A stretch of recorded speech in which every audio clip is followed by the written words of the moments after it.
Hey, what's going on, guys? Jahazey here, and you're watching another dual commentary that I did with JosefVStalin. What's cracking, JosefVStalin, homie? Здравствуйте, товарищи. I love that intro, man. Yeah. What does that mean? What does that mean? It's hello It's hello comrades in Russian. Oh wait. Здравствуйте. Dvashvicha. It's a very formal greeting. You can also just say привет, which is what most people say anyway. That's the old school way, isn't it? Yeah, it's like the very formal way. Like what you say to like your boss or like a higher, authority figure. Alright, well, So, as you can see here, we're playing 2v2 match on, I believe, the same map. These are all three same map, but different matches.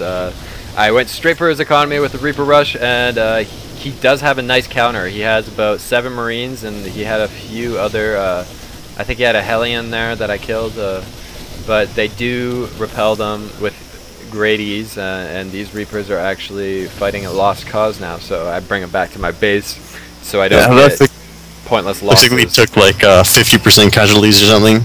I don't know. Yeah, I had about 7 of them, so actually a bit more. I only have 3 left. So, same guy you're playing with? Same teammate, but different opponents. We're playing against Zerg and a Terran. Okay. Here I don't want. I want to try and repel any counter rush that they give me. So I'm building a barracks so I can defend right at the entrance there. And, yeah, that's always a good place to try and hold the line. Yeah, and then I have my Reapers up on the ridge just in case they send some Reapers back at me. So they can get that first initial shot off on them, and that'll be all the advantage you need on an even battle in between 2 Reapers, right? If they send like 2 Reapers versus your 2 Reapers, and you get the first shot off, then yeah, you're gonna win. Yeah, so it's always good to if you're gonna defend on the cliffs of your base, always put them a few feet back, and that way when they jump up, you'll get the first shot when they're doing the animation. And they won't be able to shoot at you. If you're too close to the ridge, they'll be able to hit you. So. Well, also, enemies can't see you on the high ground. Like, they can't see unless they're right beside the ridge, like you said. Yeah. Like, so if you got a siege tank or something firing down at somebody, they can't see that siege tank until they get up on the same ground as you, or they use like an observer or something, or some other kind of unit to see that siege tank. But until they do that, they can't see it and don't know what's going on. Exactly. There you saw a very bad Reaper rush by me. I mean, I took heavy losses, heavy economic losses as well. I saw that they had Banshees, so I quickly countered that and built some missile turrets because I have absolutely no defense to them. And if they get cloaked, I'm basically screwed. Well, actually, I do have a radar station, but I just used 50 energy from it. So if they countered with cloak, they would have got a few shots off on me before I would be able to do anything. But luckily enough, they didn't attack with those Banshees, and they didn't have cloaks. So yeah, a little lucky there. Was your ally trying to attack there? I thought I saw him trying to do something. I think Mutalisks went and attacked his economic line, and they actually did pretty big damage because terrible damage. Okay. If I may say, they did terrible damage to his economic line. As you can see here, they're still attacking him, but I'm too focused on building some type of counter for dealing with my Terran enemy over here. Yeah, so your ally is in a rough way right now? He is in a rough way due to the fact that Mutalisk did attack him and he didn't have the proper counter, and he took great losses. But then again, guys, if somebody's going to Mutalisk rush you, then keep in mind that the best counter for that is Marines, and Marines are very cheap to create. And right here, he did a little Banshee attack on me, which is alright. He took out one of my missile turrets, and I tried to lure him a bit into my base before I attacked my Marines.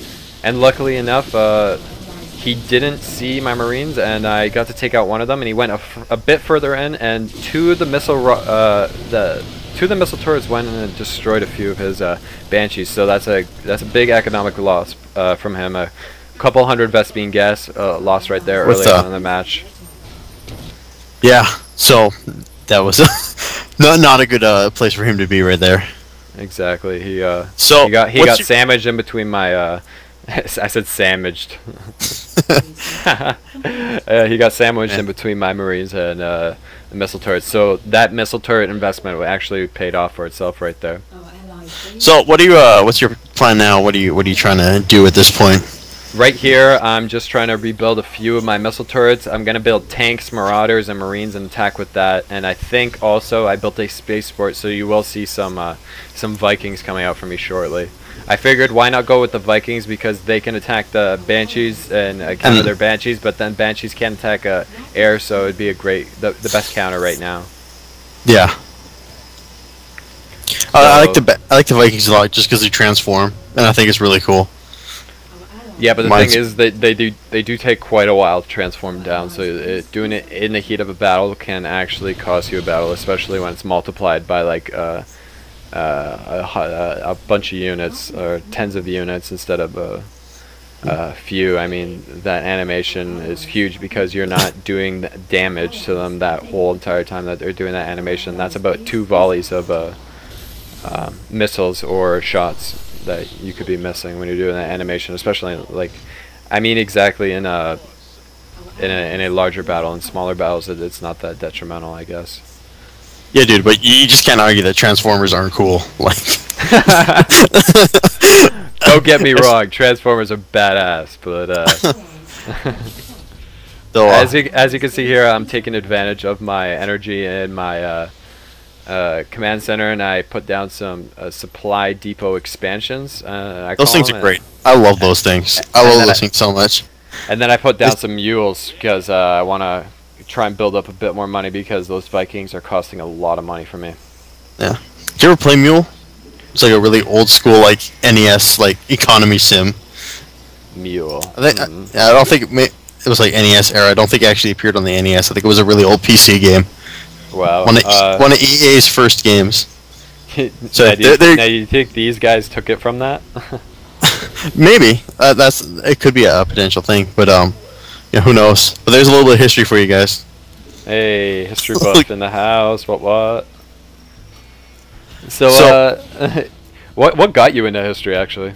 And what got you into the whole like Russian thing? Like, I actually know exactly what got me into the whole Russian thing. It was the first Call of Duty, the first one, and it was the map where the first Russian map where you're crossing like the Volga River into Stalingrad, and then the commissar's up there. He's reading and he's giving a speech and you know, talking to your allies, and then the Stukas come in and guys start jumping off and they're shouting, you know, kill the traitors and shoot the guys in the water, and you get on the docks. And they're telling you the first man gets a rifle, the second ammunition, and when the first one falls, the second one picks up the rifle and shoots. I'm like, man, this is the coolest thing I've ever seen in my life.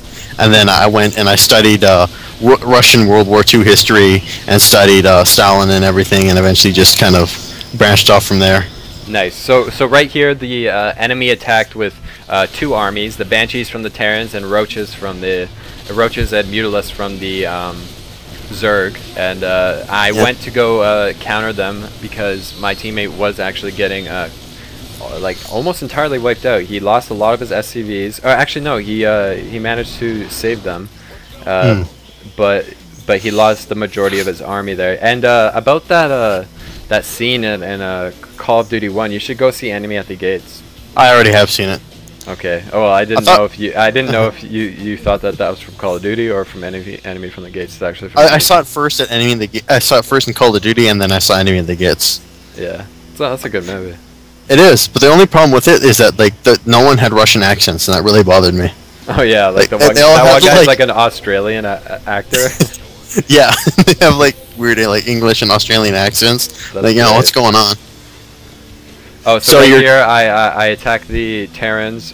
Since he lost all those Banshees, I know for a fact that the majority of his army was invested into those Banshees, so I took advantage of that. I dropped down my Vikings right here to put a little bit more firepower on his SCVs on his natural expansion.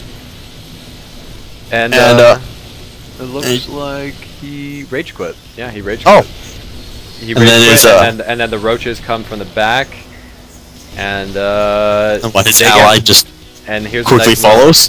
Yeah, and here comes the last battle of the match, and I do take heavy, terrible damage, but I do end up repelling them, and he gives me the GG. So, anyways, JosefVStalin, any last words? Another quote from the Art of War. Just to always remember that speed is the essence of warfare. Nice. Anyways, guys, if you're interested in JosefVStalin's work, go check out his channel. Link will be in the description, and I'll see you guys later. See ya.